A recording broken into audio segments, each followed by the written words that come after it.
Also during the celebration, Superintendent David Fleishman addressed how the schools are handling the pandemic as well as racial inequalities. I usually find the annual Martin Luther King event to be a hopeful gathering. Yet, it feels particularly difficult to be hopeful right now given the events of the past 10 months. Whether we are talking about the pandemic or the attack on our Capitol by a mob of white terrorists, we know that the impact on people of color has been most significant.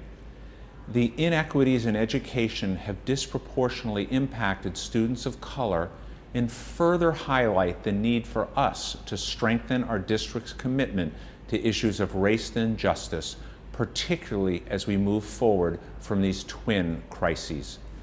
So where are we as a district?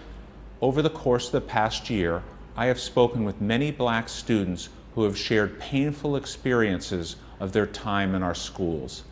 Sadly, I have had too many conversations in this vein in prior years as well. At the same time, I have been struck by the increasing number of conversations and exchanges I have had with white students and alumni who now, more than ever, are aware that they are part of institutions and communities that must take responsibility and action to address inherent issues of race and justice. Following the January 6th attack, I visited classes at our middle schools where I heard white students who already understood there would have been a different reaction to the mob had they been black. This was a very promising sign.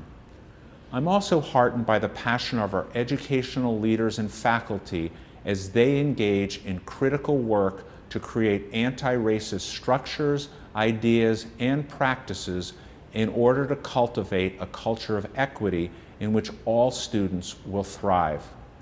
We are also privileged to have hired a highly skilled director of diversity, equity, and inclusion to guide our efforts. However, we need to be mindful that we were all responsible for becoming a truly anti-racist district. If we do our jobs right, we will not only create a district that is more equitable and just for all, but help to create a generation of anti-racist activists that are prepared to tackle long-standing inequities. Nothing could be more important as we reflect on the life of Martin Luther King.